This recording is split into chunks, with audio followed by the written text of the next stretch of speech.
Hi, j'espère que vous allez bien. On se retrouve aujourd'hui dans une nouvelle vidéo parce que j'ai fait quelques petites vidéos le mois dernier, enfin il n'y a pas très longtemps du coup pour vous, où j'ai envie en fait de faire un nouveau concept sur ma chaîne et de vous parler des sorties qu'il y aura le mois prochain. Donc dans cette vidéo j'ai envie de vous parler des films qui vont sortir au cinéma au mois de mai 2022. Si cette vidéo vous intéresse, je vous laisse avec la suite. Alors, le premier film qui est censé sortir le 4 mai 2022, il s'agit de Doctor Strange in the Multiverse of Madness, qui, d'après ce que je comprends bien, est donc maintenant qu'Iron Man et Captain America sont partis après une bataille acharnée dans Avengers Endgame, l'ancien chirurgien et le plus puissant magicien de tous, le Doctor Strange, devrait jouer un rôle actif en tant que figure centrale des Avengers. Cependant, utiliser sa magie pour manipuler le temps et l'espace à volonté avec un sort interdit a ouvert les portes à une folie mystérieuse appelée le multivers. Pour restaurer un monde où tout change, Stranger demande l'aide de son allié Wong, le sorcier suprême, et celle de la plus puissante sorcière rouge des Avengers, Wanda. Plus surprenant encore, la plus grande menace de l'univers ressemble exactement au Docteur Strange. Alors, avant de regarder ce film, personnellement, je vous conseille de regarder What If. C'est une série, en fait c'est en forme un petit peu d'animé qui raconte l'histoire du multivers et de ce qui aurait pu se passer. What If, et si. Franchement, c'est pour mieux aider à comprendre. Je vous conseille aussi de regarder WandaVision si vous voulez comprendre, je pense, ce qui va se passer dans le film. Et Falcon et le soldat de l'hiver, la série. Vraiment, c'est les trois choses que je vous conseille de vraiment regarder si vous voulez vous faire le film. Si vous êtes des fans de Marvel, bien évidemment, vous les aurez déjà vus. Ensuite, qui est censé sortir le 6 mai, il s'agit de Loin du périph'. C'est avec Omar Sy et d'autres personnes qui sont assez connues quand même. Et au niveau du synopsis, 10 ans après avoir fait équipe, Ousmane et François, deux flics que tout oppose, reforment à contre-cœur leur tandem de choc. Pas franchement ravis de se retrouver, ils mettent le cap sur une petite ville des Alpes pour enquêter sur un meurtre particulièrement sordide. Mais alors qu'ils pensent avoir élucidé l'affaire, Ousmane et François découvrent en une réalité bien plus terrifiante. De surprise en rebondissement, leur escapade, loin du périph', les pousserait même à s'apprécier. Alors, le prochain film qui est censé sortir le 11 mai 2022, il s'agit de The Northman, qui raconte donc une époque nordique sur les tracés d'un prince viking prêt à tout pour venger le meurtre de son père. Donc en fait ce qui va se passer, c'est que ça va nous raconter, d'après ce que j'ai vu dans la bande-annonce, ça va nous raconter l'histoire d'un jeune homme en fait, tout simplement, qui vit avec sa mère, qui est ni plus ni moins que... Enfin, qui est juste la magnifique et l'incroyable Nicole Kidman. Franchement, cette actrice, c'est une pépite.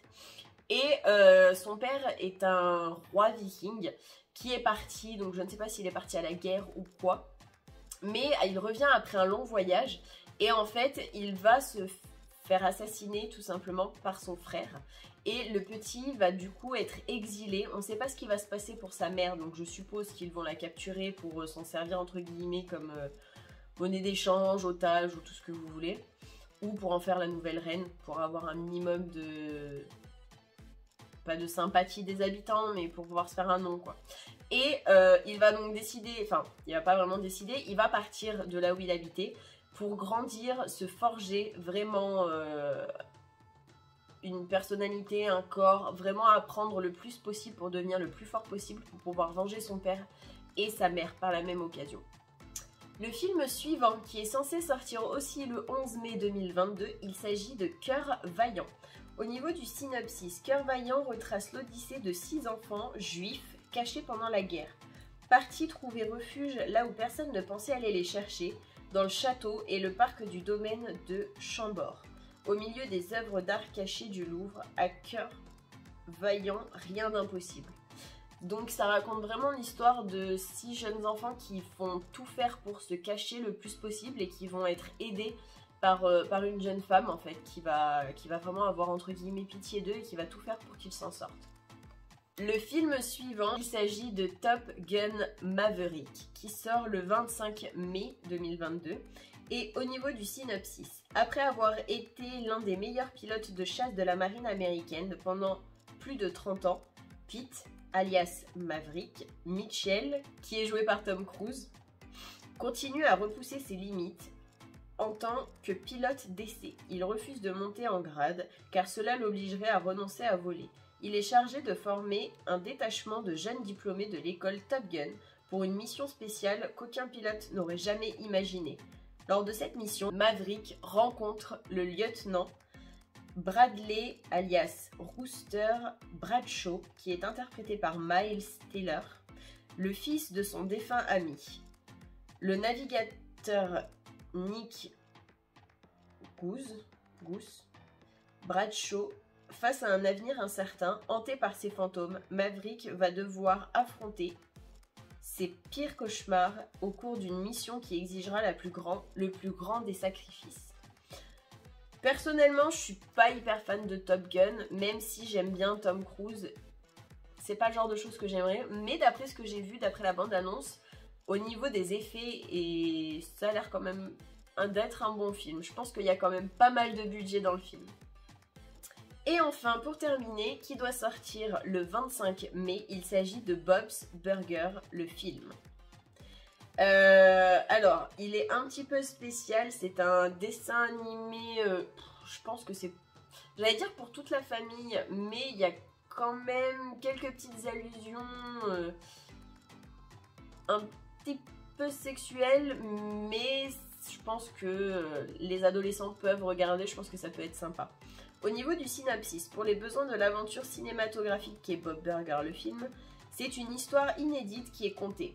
Elle commence lorsqu'une rupture de canalisation crée un énorme gouffre juste devant le restaurant, en bloquant indéfiniment l'accès et ruinant les plans des belles chairs pour une saison estivale réussie. Alors que Bob et Linda luttent pour maintenir l'entreprise à flot, leurs enfants tentent de résoudre un mystère qui pourrait bien sauver l'établissement familial.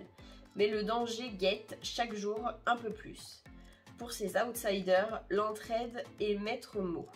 Pour garder espoir et lutter pour reprendre leur place naturelle, celle derrière le comptoir. J'ai vu la bande-annonce, personnellement c'est pas le genre de film que j'aimerais regarder, c'est sûr, contrairement à Doctor Strange, qui est the film pour moi au mois de mai à regarder, mais pour les personnes qui n'ont pas vraiment envie de se prendre la tête et qui aiment les dessins animés, les adolescents ou les jeunes adultes, ça a l'air d'être assez sympa. J'espère en tout cas que ce nouveau concept de vidéo vous plaît. Si c'est le cas, n'hésitez pas à exploser les likes, ça me fait super plaisir. À me laisser un petit commentaire si il y a un des films à vous qui vous tente ou pas du tout. Moi personnellement, j'avoue que le film qui me tente le plus, bien évidemment, c'est Doctor Strange. Étant donné que j'ai vu toutes les séries Marvel qui sont sorties précédemment, j'ai qu'une hâte, c'est de voir l'étendue des pouvoirs de Wanda. Parce que personnellement, c'est juste une pépite. Cette héroïne, franchement, elle a littéralement sa place dans tout, mais alors vraiment tous les Marvel possibles et imaginables. Avec son histoire qui franchement m'arrache le cœur à chaque fois que j'y repense, c'est juste un bonheur de l'avoir et ses pouvoirs c'est juste un truc de fou quoi, avoir des pouvoirs comme ça, enfin franchement c'est, même si elle a beaucoup souffert dans son enfance etc, par rapport à son frère, à son copain etc, il n'empêche que c'est un pur bonheur de la voir et l'actrice qui joue Wanda c'est aussi un pur bonheur. N'hésitez pas non plus à vous abonner avec ma tête qui s'affichera juste là-haut et si vous avez un petit peu de temps à regarder une des précédentes vidéos qui s'afficheront là-haut et juste ici. Et moi je vous fais plein d'énormes bisous et je vous dis à la prochaine pour une nouvelle vidéo. Portez-vous bien.